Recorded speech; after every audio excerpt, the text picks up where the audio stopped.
Some football news now. Schoolboy football is still in the rebuilding stage following the effects of the COVID-19 pandemic. But stakeholders are confident that once given the support, the competition will bounce back.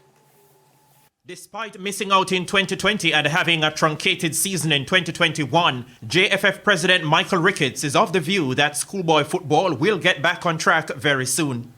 Well, certainly the first time in maybe 3 or 4 years that normality has returned as it relates to schoolboy football.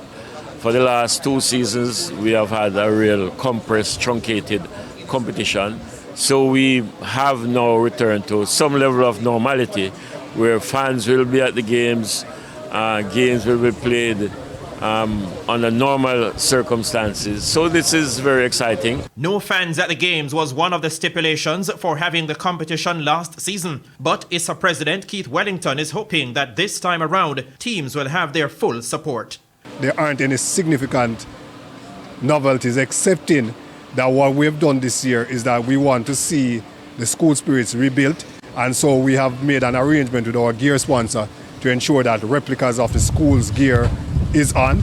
So what we would love to see, especially those schools that carry big support, is that if your school is in the finals, we want to see when you look in the stands, half the stands has on the jerseys that your team is playing in. 118 schools, an increase from last season's 73, will compete this season, which kicks off across the island on September 10. 81 schools will vie for the rural area Da Costa Cup from 15 zones, while 37 will take part in 6 groups in the urban area Manning Cup competition. The season will also have 3 knockout competitions, the Walker and Ben Francis Cups, as well as an all-island knockout competition.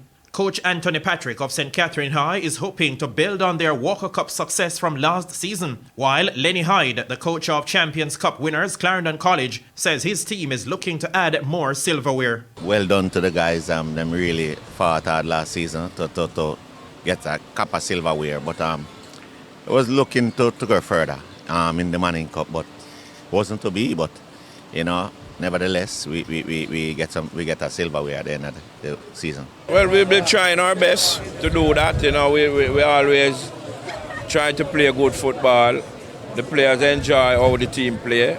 And from you're enjoying yourself on the field, anything can happen. But we're looking forward for a good season and some good football this year. Title sponsors Digicel have committed $84 million in sponsorship for the season. The opening day's action at Sabina Park will see Kingston College beginning their Manning Cup title defense against Calabar at 5 p.m. and defending the Costa Cup champions Garvey Maceo facing Kems Hill at 2:30 among the slated matches. Spencer Darlington, TVJ Sports.